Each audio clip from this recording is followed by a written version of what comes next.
that, what you realised, was Steve Lukather's solo from Rosanna. It's on this album, 224, and I believe the remit, Mark Anderson, could tell me different, for that album was, well, the way they articulate it was, you know, you want hits, we'll give you hits. Because Turnback didn't have any. Turnback's my favourite Toto album, and it's got Gift of a Golden Gun, it's got English Eyes. I Think I Could Stand You Forever, it's got Live For Today. All these songs that are on my YouTube channel, by me, right? Whereas this one, this is just absolutely chock full of hits.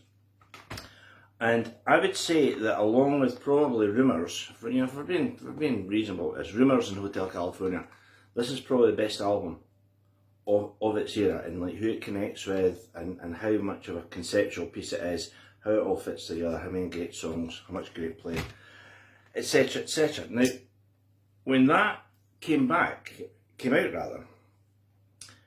that's track 1, side 1, Rosanna, right?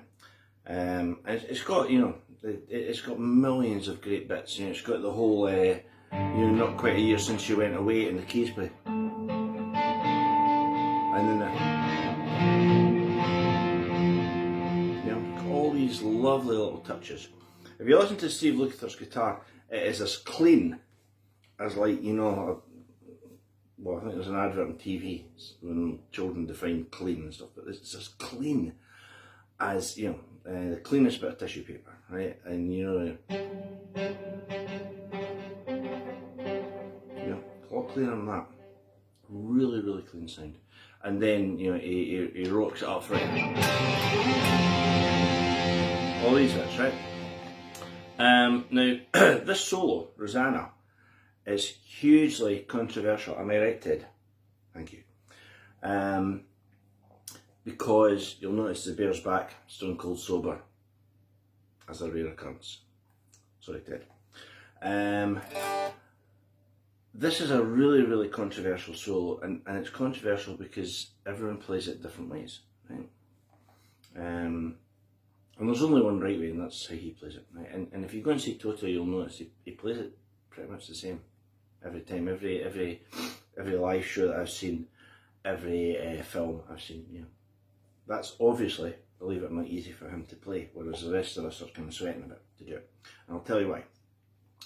Now, when this came out, it was very much like Kid Charlemagne. It was like a bebop line within a rock song, you know, a pop song, pop rock song, right?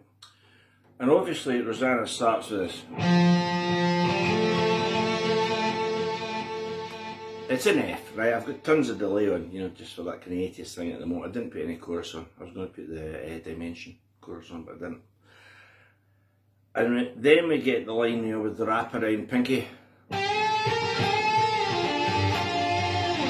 And then we get the bit that causes all the debate, right? So I'll play this really slowly. This is, I believe, what he plays.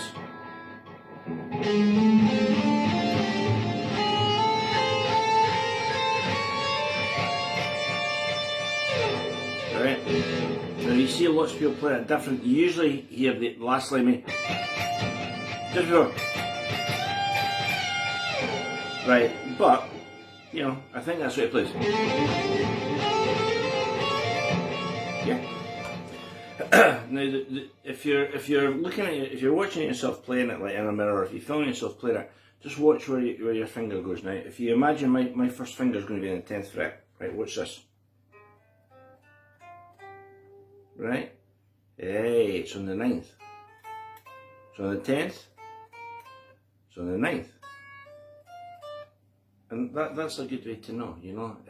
I've seen a lot of people just, you know, play up and down the scale, and it's not the end of the world. If you've been following Jake E. Lee, and you should be, with his Red Dragon Cartel, he said in an interview recently, the difference he thinks between guitar way back then, you know, when he was learning, when I was learning, when we were all learning, and guitar today, is that everyone plays everything the same, because the tablature. You know, because everything's written down, everything's on YouTube. You know, you can see someone on YouTube go, well then Richie goes, and it's all written down, everybody in the world plays that lick exactly the same. Whereas he would say that, you know, a new Zepp album would come out, you know, and you hear Jimmy.